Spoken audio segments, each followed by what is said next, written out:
very good evening. On behalf of India FinTech Forum, I am Aditya Rajkothari and I have Mr. Ankur Bhageria, founder and CEO of CashFlo, who has joined me to discuss about supply chain finance, B2B payments, and his entrepreneurial journey. Ankur comes with over 15 years of experience in finance and is set on a mission to bridge the 15 lakh crore credit divide in the economy. A very warm welcome to FinTech Leadership Series. Hi, hello everyone. Nice to meet. Coming to my first question. In the span of 5 years, CashFlo has grown to become one of the most trusted financing platforms for over 50 leading corporations across 10 plus industries. Tell us about how did you start it?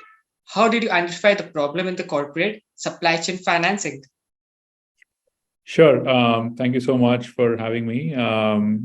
To give you some background, I had looked at supply chain finance fairly closely in my consulting days before this. And, when we were, we believed that, supply chain finance is a massively scalable way of bridging this credit divide in the country. It fundamentally shifts the risk from a smaller business to the larger customers. And, that's one way of mitigating the inherent risk that exists in borrowing. And that was a key driver for us to explore supply chain finance as a means of bridging the credit divide. It is also extremely scalable, just given the nature of the product offering. And that also meant that technology can play a significant role, as far as supply chain finance is concerned. When we started, we actually found a very interesting use case for supply chain finance, which was, when we were looking through data, we realized that there is over $150 billion of capital that is sitting on balance sheets of companies and especially mid and large corporates. That is typically earning 5 to 6% in treasury deployments, whether it's fixed deposits or liquid funds. And we felt that on the other hand, there is a large base of suppliers that they have, which typically are borrowing, especially the SME suppliers, which are borrowing at significantly higher rates in the market. And we felt that there could be an opportunity to mobilize some of this surplus treasury capital towards early payments towards their own suppliers.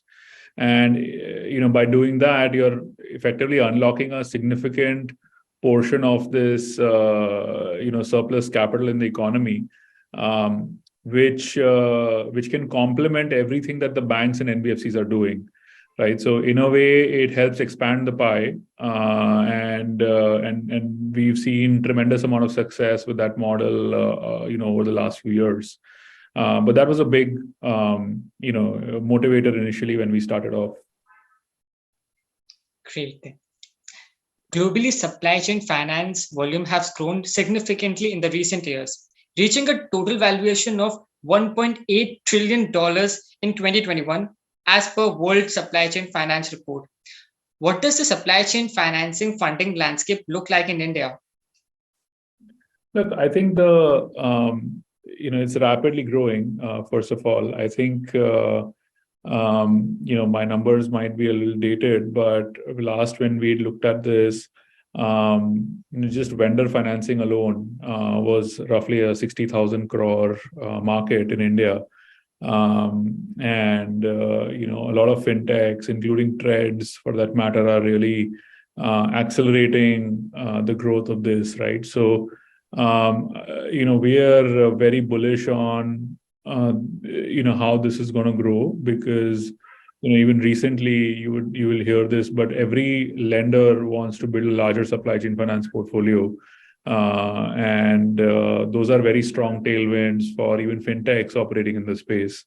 So yeah, I think India is a great market for supply chain finance as a value proposition. Right. SMEs and MSMEs, until recently, were among the most underserved sectors. How do you think this is changing? And how are you supporting these smaller businesses? Yeah, look, I think the gap is still quite real, right? The if you count all those SMEs where they're deploying their own personal savings towards financing their working capital, the credit gap actually is north of 500 $600 billion, right? And Right. I think a lot of efforts are going towards bridging that gap. I think in our own approach, what we've attempted to do is provide a new form of invoice discounting or supply chain finance to these small businesses in a way that banks and NBFCs were not providing for earlier. And what that means is, for instance, historically, when a vendor was offered invoice discounting, it used to be a contractual arrangement where they would have to sign up for the entire year and all their invoices would get discounted. But we realized that the effectiveness of that gets limited. It is not as flexible as, let's say, them having a working capital line where they can just draw down when they need the money.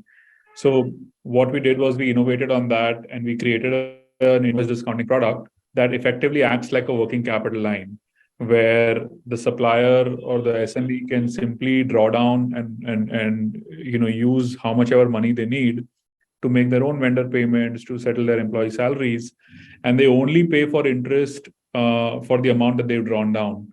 Okay. For instance, if they have an invoice that is due after 60 days, they don't need money on day one. Let's say they need money on day 40, right? Because that's when they're feeling the working capital crunch. They only pay for the remaining 20 days. Now, this is something that never existed previously. And SMEs on our platform, they love it. They have the flexibility to pretty much discount any day of the year. And they don't have to pay extra interest compared to if they were taking a term loan, right? So all the benefits of a traditional working capital line, but in an unsecured format, right? I think that is fundamentally game changing. Sure. Could you dive deeper into the technological aspect of your products and how it is adapting itself to help the biggest corporates and the smallest of the vendors? Yeah, that's a great question. I think one of the things we realized is, in order to provide this flexibility to the small businesses, we really need to work hard on doing this demand supply matching between corporate treasuries and their supplier demand. So we actually invested a lot of time in building the pricing engine at the back that would help, first of all, unearth demand on a daily basis. For instance, our platform, on real-time basis, polls thousands of suppliers in a supply chain to figure out who needs the money on a given day, how much money do they need, and through our machine learning, we are able to iterate on what is the right pricing for each supplier.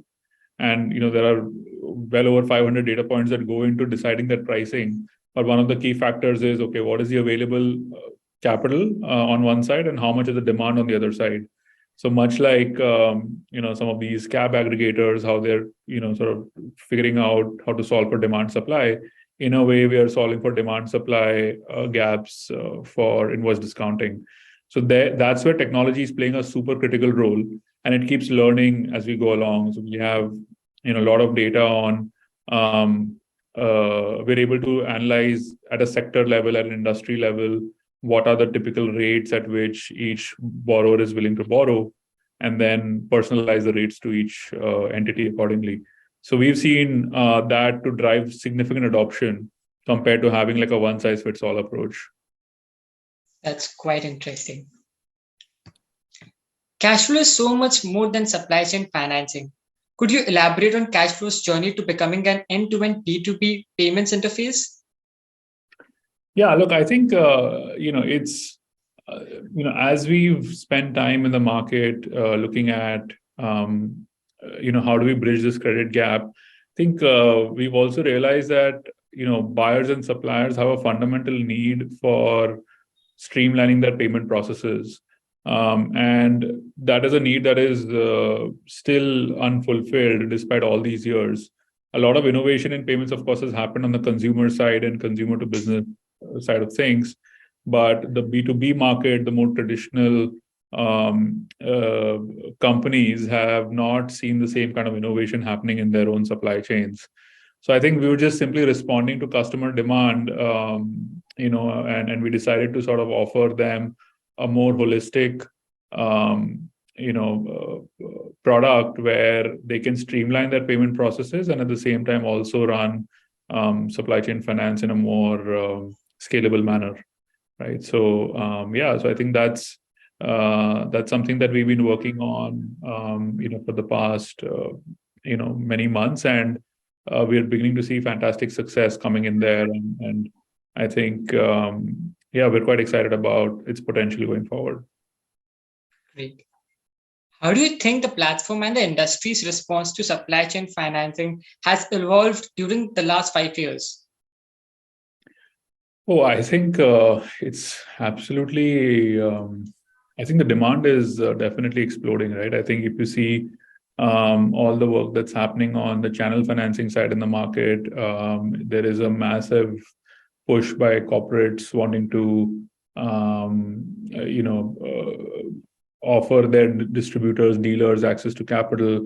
A lot of fintechs have emerged in that part of the supply chain finance segment as well, which are operating as platforms and catering to that segment of SMEs, which was previously not catered to by banks. And the same thing holds true on the vendor side, where, like us, there are a few platforms that are catering to the SME segments on vendor side, which were previously not covered by banks or NBFCs, right? So I think a couple of things are happening. One is corporates are digitizing their supply chain and enabling supply chain finance a lot more than they used to pre-COVID.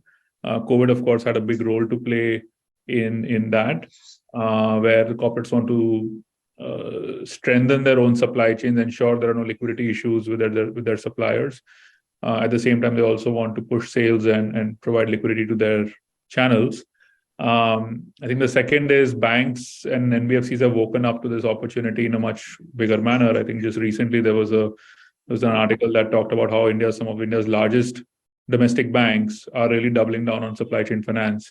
And fintechs, of course, are playing the role of bridging this gap from a technology standpoint, right? So I think, and yes, of course, regulator and the government has been extremely supportive of supply chain finance as well. When you look at all the initiatives around TREDS, around GST, even the OCEN framework and its developments, I think it's all massive tailwinds for this particular sector. Sure. Given how supply chains are becoming more interconnected, the shift towards digitalization is only going to accelerate. Do you foresee any challenges or support from regulatory framework standpoint? I think the regulator is doing a fair bit. I think, frankly, there's not much else that I would expect them to do, except I think there is work that's happening on the KYC front. If we can streamline KYC for even private limited companies, for instance, the way it's happening for individuals and sole proprietors, and if we can create a fully digital version of onboarding there. And I know it's a tough ask. There are obviously challenges that exist there, but if we can push innovation in that direction, I think it can open up a massive opportunity for helping bridging that credit gap among SMEs. Definitely. Easier said than done, but yes, I mean that's the wish list if you ask me. Right. What are your plans for CashFlo in 2023 and in the future? Any trends that we should look forward in 2023? Look, I think from our perspective, it's a massive and extremely underpenetrated market. We are sort of going all in to solve for this, problem of credit gap that exists in this country. I think we are also quite, bullish on helping our customers digitize their payment processes. I think that's one area where, we're investing a fair bit.